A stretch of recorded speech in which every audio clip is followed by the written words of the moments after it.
bahas materi aja deh. Memang kita mau bahas materi apa sih? Kebetulan kan besok kita ada mapel fisika. Gimana kalau kita bahas materi fisika tentang sumber energi alternatif? Ya boleh tuh, gimana sama yang lain? Oke, aku setuju. Ngomong-ngomong, sumber energi ada dua macam loh. Ya, ada dua macam, yaitu sumber energi yang tidak dapat diperbarui dan sumber energi yang dapat diperbarui. Contoh sumber energi yang tidak dapat diperbarui adalah minyak bumi, gas bumi, dan fosil. Sedangkan sumber energi yang dapat diperbarui yaitu panas bumi, biomasa, sinar matahari, angin, dan air. Maksudnya tidak dapat diperbarui dan dapat diperbarui itu gimana? Jadi gini, sumber energi yang tidak dapat diperbarui yaitu sumber energi yang berasal dari sumber daya alam dan jumlahnya sangat terbatas. Jadi bila kita gunakan secara terus-menerus itu akan habis. Sedangkan sumber energi yang dapat diperbarui adalah sumber energi yang tidak ada habisnya jika kita gunakan terus-menerus. Biar lebih asik, kita bahasnya dibuat aja yuk. Yuk guys, yuk. Oke, ini aku jelasin dulu sistem gamesnya. Nanti kita memimpa, terus yang menang bisa milih salah satu dari kita. Terus yang dipilih nanti bisa jelasin materi tentang energi alternatif. Gimana? Udah pada paham belum? Oh gitu. Paham kok. Yuk kita mulai aja yuk. Yuk, langsung aja. Nice. Ayo kita gas permainannya. Yuk. Gas. Memimpa layung gembreng. Wah, kalian berdua sama berarti pisut ya? 1, 2, 3. Berarti yang mana? Kamu itu siapa? Kamu udah? Kok aku? Ya Udah. udah, aku jelasin apa ini? Itu biomasa sama yang satunya. Sama Bob. Apa? Beautiful. Ya itulah. Oke. Jadi teman-teman, biofuel yaitu salah satu sumber energi alternatif yang dapat digunakan untuk mengurangi penggunaan bahan bakar fosil. Biofuel dibagi menjadi 3 macam, yaitu bioetanol, biodiesel, dan biogas. Bioetanol adalah bahan bakar berupa alkohol yang dihasilkan dari tanaman. Contohnya seperti jagung, sorghum, kentang, tebu, dan gandum. Sedangkan biodiesel adalah minyak dari tumbuhan, contohnya kelapa sawit dan jarak. Atau hewan yang dapat digunakan sebagai sumber alternatif atau dicampur dengan solar. Sedangkan biogas dibuat dengan membusukkan tanaman dan sampah organik. Biomasa adalah suatu sumber energi yang dapat diperoleh secara langsung dari makhluk hidup tumbuhan, contohnya kayu bakar, pertanian, alkohol, dan sampah. Biomasa berfungsi sebagai penyedia sumber karbon untuk energi. Gimana teman-teman, pada paham nggak sama penjelasanku? Oke, paham. Gimana ya gamesnya ini? Oke, jadi biar kamu menuju salah satu dari kita, buat jelasin. Ini siapa ya?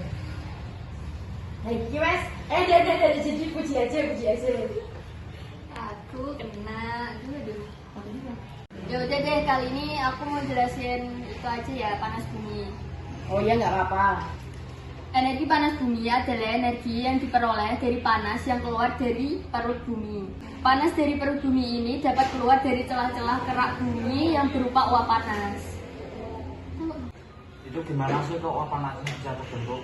Nah, jadi gini, magma kan memiliki suhu yang tinggi dan memanaskan kerak bumi. Nah, air hujan yang merasap melalui celah-celah batuan akan dipanasi oleh kerak bumi yang mendapat panas dari magma. Jika air hujan keluar dari kerak bumi, bentuknya berubah menjadi uap yang dapat menyembur dari celah-celah batuan. Nah, energi panas ini dapat dimanfaatkan sebagai pembangkit listrik panas. Indonesia berada di wilayah Ring of Fire, sehingga banyak ditemukan sumber panas bumi. Oh, jadi Indonesia itu berada di area Ring of Fire ya? Iya, jadi Indonesia banyak itu ditemukan sumber panas bumi. Oh gitu. Apa ya? Paham ya? Lumayan lah. Oke. Uji sekarang berarti nunjuk siapa? Kiki, Kamit, apa Niko? Siapa ya? Lagi aja deh. Oke. Kali ini kamu ya. Energi air, energi potensial yang dimiliki air, misal air terjun dan air bendungan, dapat digunakan sebagai pembangkit listrik. Selain ramah lingkungan, pembangkit listrik tenaga air juga dapat dimanfaatkan bersamaan dengan irigasi pertanian, pengendalian banjir, dan budidaya ikan. Di subbab sebelumnya telah dibahas tentang pembangkit listrik menggunakan tenaga air. Oke, aku kan udah jelasin materi tentang air. Tinggal sisa dua, angin sama matahari. Jadi ini aku yang bagi, kamu angin, Niko matahari. Oke. Nah, kali ini saya akan menjelaskan energi angin. Bentar. Aku ditelepon nih, aku pulang dulu dong. Boleh nggak? Boleh. Maaf banget ya, aku pulang duluan. Ya, kasih jadi sih. Oke. Udah, aku pulang dulu ya. Ya, jadi harus Ya, Assalamualaikum. Salam. Jadi ini aku akan menjelaskan energi angin. Angin terjadi setiap hari dengan kecepatan arah yang berbeda dalam waktu tertentu. Sebagai contohnya, pantai akan mengalami perubahan arah angin pada malam hari dan siang. Oleh sebab itu, daerah di sekitar pantai sesuai untuk membangun pembangkit listrik. Namun jika kecepatan angin tidak tetap, maka perlu dilengkapkan alat pengatur, pemutus arus, dan penampung tenaga listrik arus searah. Kali ini kamu Koy yang menjelasin materi energi matahari. Ya, kali ini aku kan jelasin tentang energi matahari ya. Jadi kan kawasan kita kan Indonesia kan itu termasuk kawasan yang negara tropis. Jadi sinar mataharinya kan sangat melimpah. Nah, pemakaian surya matahari itu bisa mengatasi keterbatasan energi dan pemanasan global. Dan juga ada keuntungan dan kelemahannya. Keuntungannya yaitu surya bisa menyediakan energi listrik yang tidak menggunakan bahan bakar dan tidak menimbulkan penyimpangan lingkungan, berbentuk sederhana dan tahan lama. Sedangkan kelemahannya, Itu Niko, kalau kelemahannya itu apa ya? oh kalau kelemahannya gini dah, kalau kelemahannya itu harganya mahal, terus penyimpanan energinya yang baik, dan juga arusnya bisa menjadi arus bolak-balik atau arus inverter gitu loh. Oh, betul. Oh iya. Jadi energi alternatif ini sudah semua nih, sudah kelar. Udah materinya udah selesai ya Niko ya? Udah. Nah gimana kalian udah agak paham belum? Udah sih, Udah. udah. Enggak ada yang bingung kan materinya? Enggak sih, Ya, karena ya. terlalu susah juga. Oh iya, oke, siap. Jadi gimana? Akhirnya seru apa enggak? Kalau menurutku sih seru, soalnya kan kita bermain sambil belajar. Jadi kita tuh paham materi tentang energi alternatif, kita juga belajar, siap. Niko gimana? Ya kalau aku sih ya gamesnya seru karena kita bisa belajar untuk memanfaatkan energi alternatif yang kita ada di sekitar kita gitu. Aku itu aslinya tuh pengen foto bareng-bareng loh, biar kita tuh ada kenangan gitu loh di SMA. Tapi kok Puji dia pulang ya?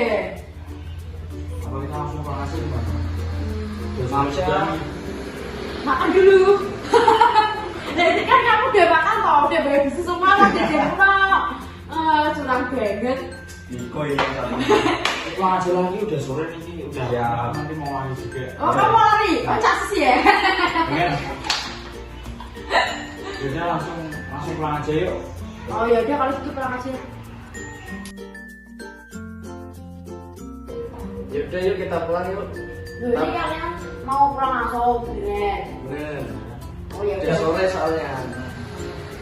Terima kasih dulu. Ya mau ini jadi balik semua. Yaudah kita pamitan dulu ya semuanya. Makasih ya, bermain ya. Terima kasih, maaf repotin aja. Ya, enggak. Udah gini, repotin